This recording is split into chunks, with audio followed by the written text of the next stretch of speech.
आज हम class 10th का पहला चैप्टर पढ़ेंगे जिसका नाम क्या है, वास्तविक संख्याएं। वास्तविक संख्याएं समझिए। पहले हम वास्तविक संख्याओं से पहले शुरू करेंगे संख्या क्या हो, ये संख्या कहाँ से शुरू होती है। तो देखिए जो संख्याएं होती हैं इनको दो भागों में बांटा गया। कितने भागों में बांटा गया? संख्या को कितने भागों में बांटा गया है? दो भागों में बांटा गया है। पहला है हमारा वास्तविक संख्या। पहला क्या है? पहला है वास्तविक संख्या और दूसरा है काल्पनिक संख्या। पहला है वास्तविक संख्या और दूसरा है हमारा काल्पनिक संख्या। वास्तविक संख्याएं ये हमारे सिलेबस में है और जो ये हमारी कौन सी काल्पनिक संख्याएं हैं इनको हम पढ़ेंगे अगली क्लास में, यानी 11th क्लास में। अगर आप मैथ लेते हैं तो आप पढ़ेंगे, नहीं तो उनसे हमें कोई मतलब नहीं है। अभी हमें क्या समझना है कि वास्तविक संख्याएं क्या होती हैं। ध्यान समझिए। जैसे आप अगर संख्या रेखा देखे होंगे तो संख्या रेखा पर जैसे मान लीजिए ये है संख्या रेखा। संख्या रेखा में यहाँ बीच में 0 होता है, यहाँ होता है 1, इधर 2, इधर 3, इस तरफ -1, इधर -2, -3। तो इस तरीके से चलता है। अब इसमें अगर हमें दिखाना होगा 1.5 तो हम बीच में दिखा देते हैं क्या, 1.5। अगर हमें दिखाना है 2.3 हम बीच में कहीं दिखा देंगे ये क्या है हमारा 2.3। तो जो ये संख्या रेखा होती है इस पर जो संख्याएं दिखाई जाती हैं वास्तव में ये होती हैं वास्तविक संख्याएं। और वास्तविक संख्या में हमारा जैसे पूरा नंबर जैसे 3, 2, 5, -6, -10 ये सब आता है। साथ में इसमें दशमलव संख्याएं भी शामिल हैं। अब इसमें से कुछ संख्याएं जो जैसे कटने के बाद पूरा हमें मिल रहा है, ये क्या है? ये है पूर्णांक। तो इसके अंदर अगला भाग बनाया गया वो है क्या? पूर्णांक। तो अगला भाग क्या बनाया गया? पूर्णांक। अब हम समझेंगे पूर्णांक क्या होता है। तो इसी जैसे ये वास्तविक संख्याएं हैं तो वास्तविक संख्याओं में दो भाग बांटा गया। कितना भाग बांटा गया? दो भाग। इनमें से कुछ ऐसी संख्याएं होंगी जिनको हम p/q के रूप में लिख सकते हैं। जैसे 2 लिखा है 2 को लिख सकते हैं हम क्या, 1/, जैसे 1 है तो 1/1 हो जाएगा। 3 है तो लिख सकते हैं इसको 3/1। जैसे लिखा है 2.3 इसको बदलेंगे तो ये आएगा हमारा 23/10। तो मतलब ऐसी संख्याएं जिनको हम p/q के रूप में लिख सकते हैं वो क्या होती है? परिमेय संख्याएं। अब इनमें से कुछ ऐसी संख्याएं होती है जिनका हमें पूरा यानी काटने के बाद पूरा आंसर मिल जाएगा। जैसे मान लीजिए लिखा हुआ है 4/2, इसको काटेंगे आएगा हमारा कितना? 2। जैसे लिखा है 6/3, इसको काटेंगे तो क्या आएगा हमारा? इसमें आएगा 2। तो मतलब ये जो काटने के बाद पूरी संख्याएं आ रही हैं वास्तव में जो ये अब आ रही है ये क्या है? ये है पूर्णांक। तो पहले हम क्या समझे कि वास्तविक संख्याओं को दो भागों में बांटा गया। एक है क्या? एक है परिमेय, एक क्या है? परिमेय, और एक है अपरिमेय। एक क्या है? अपरिमेय। अच्छा, परिमेय मतलब जिनको हम p/q के रूप में लिख सकते हैं वो होंगे परिमेय, और जिनको p/q के रूप में नहीं लिख सकते वो क्या होती है? अपरिमेय होती है। p/q मतलब जैसे लिखा है 2.3 इसको हम p/q में लिख सकते हैं। जैसे लिखा है हमारा जैसे लिखा हुआ है केवल 3 इसको हम p/q के रूप में लिख सकते हैं। जैसे लिखा है 2/3 ये भी p/q के रूप में है ही। जैसे लिखा है 4/2 ये भी p/q के रूप में है।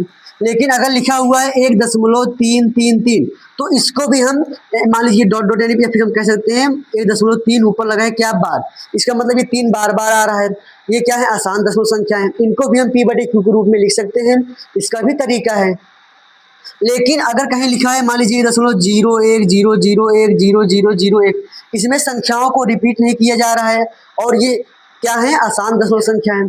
इनको हम p/q के रूप में नहीं लिख सकते। तो ऐसी संख्याओं को यानी ऐसी संख्याओं को इसमें डाला गया है अपरिमेय संख्याओं कैटेगरी में। और जैसे लिखा है √3 तो इसका भी जब हम मान निकालेंगे ये भी क्या आएगा? एक आसान संख्या यानी आसान दशमलव संख्या आएगा, पहली बात। दूसरी बात जो हमें आसान संख्या मिलेगा, देखिए आसान संख्या दो प्रकार बना। एक हुआ जो बार रिपीट होगा, एक ऐसा बनेगा जो रिपीट नहीं होगा।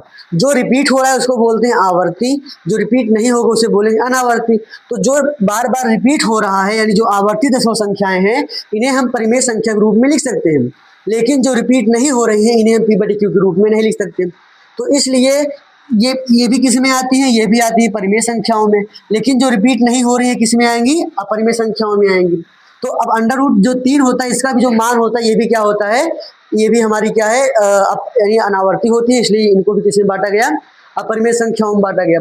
अब इसमें जैसे आता है पाई, अब पाई का मान हम जानते हैं होता है 22/7, लेकिन वास्तव में ये नहीं होता, इसका मान होता है 3.14, ये से बढ़ता चला जाता है, ना तो ये रिपीट होता है ना ही ये कहीं पर जो है खत्म होता है, यानी ये क्या होती है आसान और अनावर्ती कैटेगरी में आती है, इसलिए ये भी क्या होती है अपरिमेय संख्या होती है। ये 22/7 इसका अप्रोक्स मान लिया जाता है, हाँ ये लगभग उसका मान है। तो उम्मीद करते हैं आपको यहाँ तक बातें समझ में आ गई होंगी। अब हम ये समझेंगे कि इसमें देखिए जो परिमेय संख्या है, परिमेय संख्या जैसे 2/3 है, ये आएगा दशमलव में, ठीक है छोड़ो इसको। 4/2 है, इसको काटेंगे तो क्या आएगा 2 आएगा। जैसे मान लीजिए लिखा है -6/3, इसको काटेंगे तो क्या आएगा, यहाँ पर आएगा -2। जैसे मान लीजिए लिखा है -8/2, इसको काटेंगे तो -4 आएगा। तो मतलब कुछ ऐसी संख्याएं हैं जिनको काटने के बाद हमें पूरा पूरा अंक मिल जा रहा है, उसे ही बोलते हैं पूर्णांक। वो प्लस में आए माइनस में आए इससे कोई फर्क नहीं पड़ता, वो क्या कहलाते हैं, वो कहलाते हैं पूर्णांक। तो अब हम इसे यहाँ से साफ करके अब आगे समझते हैं। हमें अभी क्या समझना है, तो परिमेय में हम देख रहे हैं कुछ ऐसी भी संख्याएं हैं जो काटने के बाद क्या हो रही हैं, पूरी पूरी संख्याएं हमें मिल रही हैं, उन्हें ही बोला जाता है पूर्णांक। उन्हें क्या बोला जाता है, पूर्णांक। फिर अब पूर्णांक मतलब ये होते हैं जैसे -4 हो गया, -3 हो गया, -2 डॉट डॉट, या फिर इधर मान लीजिए 1 हो गया 0, यहाँ +1 +2 2 और +3 +4, ये जाएगा हमारा अनंत तक। तो इनको बोला जाता है पूर्णांक। अगर बात किया जाए क्या इसमें 1.5 आएगा, तो ये नहीं आएगा। क्यों? क्योंकि ये पूर्णांक है, वो वास्तविक संख्या में होता है। यहाँ दशमलव कैटेगरी को अलग बांट देते हैं, फिर वहां से कौन बनता है आगे केवल हमारे पूरे पूरे अंक आते हैं, जिन्हें क्या कहा जाता है, जिन्हें कहा जाता है पूर्णांक। अगर फिर बोला जाए 1.5 क्या है, 1.5 जो होता है ये वास्तविक संख्याओं के अंदर आता है, या फिर हम इसको परिमेय संख्या के अंदर ला सकते हैं। फिर उसके बाद परिमेय संख्या के बाद से ये यहाँ से अलग हो जाता है। अच्छा, फिर यहाँ जैसे वास्तविक संख्या और परिमेय संख्या में अंतर क्या है, वास्तविक संख्याएं और परिमेय संख्याएं मतलब जैसे जो अंडर संख्याएं, √3 √5, ये सब जो अनावर्ती वाली संख्याएं होती है वो भी इसमें शामिल होती है। जबकि परिमेय संख्याओं में केवल वही आती है जो या तो शांत दशमलव संख्याएं हों, या तो अगर अशांत है तो अशांत में आवर्ती वाली संख्याएं हों। फिर आवर्ती वाले में यानी अब इसके बाद क्या बांटा जाएगा, दशमलव संख्याओं को अलग कर देंगे, केवल इसमें वही संख्याएं लेंगे जो दशमलव में नहीं आती है। फिर अब इसमें से इसके अंदर फिर एक संख्या, एक भाग बांटा गया, उसको बोला जाता है पूर्ण संख्या। क्या बोलते हैं इसको लिखा जाता है W से। अब इसमें क्या होता है, इसमें ये 0 के बाद संख्याएं ली जाती हैं। कौन सी ली जाती हैं, यानी इसमें आएगा 0 1 2 3 4, ये सब जाएगा कहाँ तक जाएगा, हमारा अनंत तक जाएगा। ये सब बता क्यों रहे, क्योंकि इसे हमें काम लगे। जैसे ये पूर्णांक है, इसको ये Z या फिर I लिखते हैं, इंटीजर। और जो ये प्राकृतिक संख्या, परिमेय संख्या, इसको क्या लिखा जाता है, इसको लिखा जाता है रैशनल नंबर। तो हम उम्मीद करते हैं आपको ये सब बातें समझ में आ रही होंगी। तो ये वास्तविक संख्या क्या होती है, इसको R से लिखते हैं। और परिमेय संख्याएं ये हमारी किस रूप में लिखा है, P/Q के रूप में। यदि आपको पता है ये किस रूप में आती है, ये आती है हमारी P/Q के रूप में। फिर अब हम यहाँ पूर्ण संख्या में से अगर इस 0 को हटा दिया जाए तो आगे जो संख्याएं बची, ये बचेगी क्या, हमारी प्राकृतिक संख्या। क्या बचेंगी, ये बचेंगी हमारी प्राकृतिक संख्याएं। अब इसके अंदर कौन आएगा, इसमें आता है 1 2 3 4, ये आएगा हमारा अनंत तक। कहाँ तक जाएगा, अनंत तक जाएगा। फिर अब प्राकृतिक संख्याओं के अंदर हमारा सम विषम भाज्य अभाज्य ये सब आता है। इसको हम अच्छे तरीके से समझाए हैं, पढ़ाएं, ये हमारा चैनल मिल जाएगा, आप वहां से देख सकते हैं। अब हम पढ़ेंगे आगे जो हमें आगे समझना है, जो आगे हमें पढ़ना है। ये अभी तक हम क्या किए, संख्याओं के बारे में थोड़ा सा परिचय पढ़े, यानी उसके प्रकार कैसे हो सकते हैं।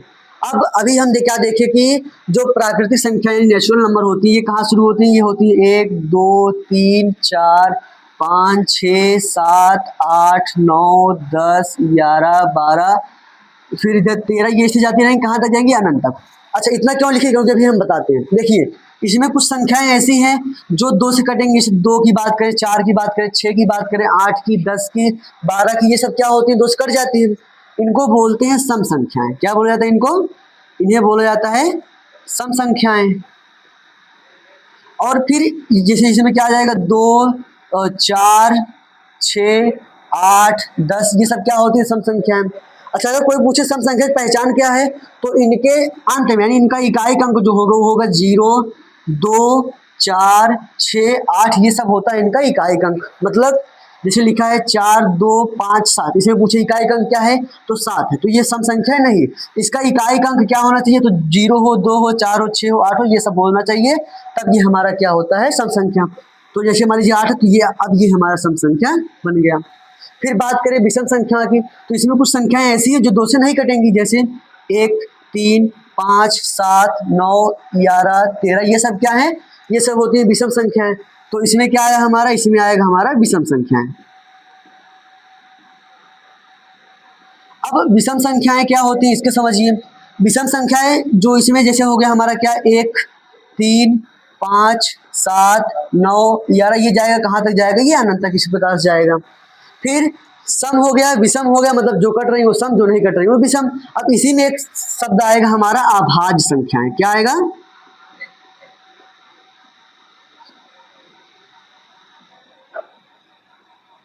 तो अब समझते हैं अभाज्य संख्याएं क्या होती हैं।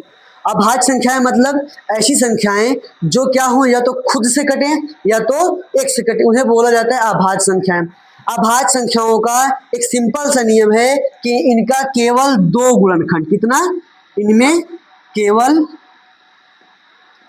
2 गुणनखंड होना चाहिए, ना 2 से ज्यादा ना 2 से कम।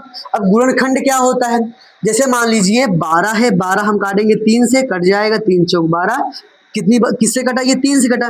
मतलब अगर किसी संख्या से काटने पे कोई संख्या पूरा पूरा कट जाए तो ये जो संख्या है यानी जिससे ये कटा है, यह इसका गुणनखंड होगा, या क्या होगा, इसका गुणनखंड होगा। और जो कट रहा है ये होता है गुणज, इसे हम क्या कह सकते हैं, इसका गुणज। क्योंकि गुणज मतलब इसके पहाड़े में, इसके टेबल में जो जो आएगा सब इसके गुणज होंगे।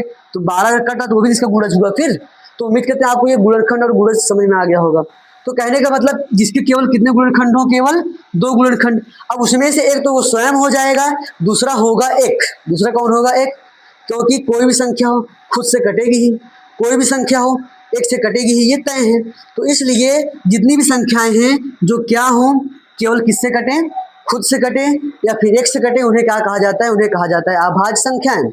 अब हमें अभाज्य संख्याएं क्यों पढ़ा रहे हैं, सब तो छोड़ दिए, इसे क्यों पढ़ा रहे हैं, क्योंकि इसका हमें इस्तेमाल करना है अपने क्वेश्चन में।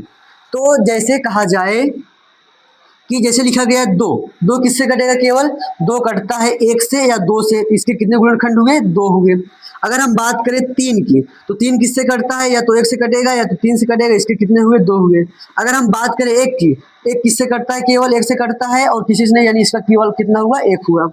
बात करें हम 4 की, 4 1 से कटेगा, 2 से कटेगा, 4 से कटेगा, इसका कितना हुआ, 3 हुआ। अगर हम बात करें 5 की, तो 5 किससे कटेगा, 5 कटेगा 1 से, 5 से इसका भी कितना हुआ, 2 गुणनखंड। अगर हम बात करें 6 की, तो ये किससे कटेगा, 1 से कटेगा, 2 से कटेगा, 3 से कटेगा और खुद से कटेगा, यानी 6 से कटेगा है, इसका कितना हुआ, 4 हुआ। तो इसमें हम देख रहे हैं कुछ संख्याएं ऐसी हैं जिनका 1 गुणनखंड है, कुछ संख्याएं ऐसी हैं जिनका कितना, 2 है, कुछ ऐसी हैं जिनका 3, जिनका 4, ऐसे हमारा ये आता रहता है, वो तो अपनी जगह है।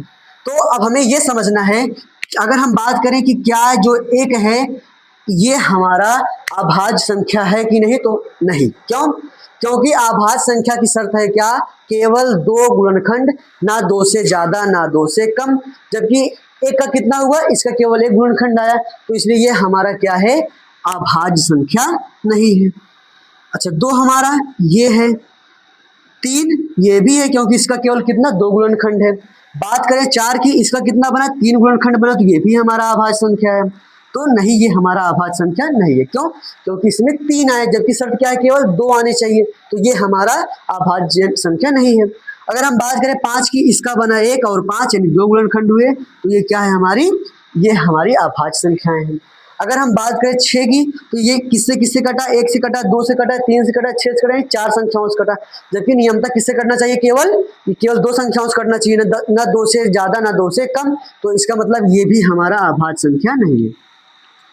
तो इसका मतलब जो अभाज्य संख्याएं हैं ये क्या होंगी, ये केवल खुद से कटेंगी या फिर 1 से कटेंगी।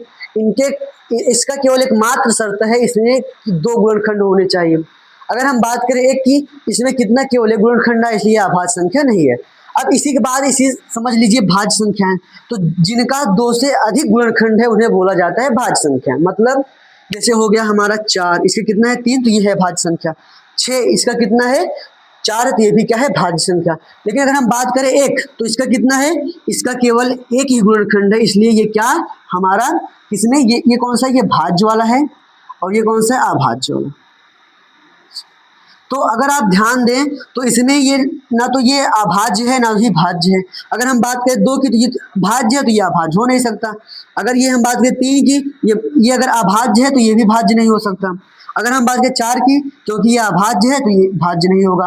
क्यों नहीं? ये अगर हमारा मतलब ये अभाज्य नहीं था तो ये हमारा भाज्य होगा। क्यों? क्योंकि इसके 3 गुणनखंड है। तो यही नियम है, 2 से अधिक गुणनखंड हुए तो वो क्या हो जाएगा, हमारा भाज्य हो जाएगा।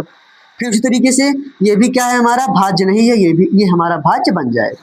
तो उम्मीद करते हैं आपको अभाज्य और भाज्य समझ में आ गया होगा।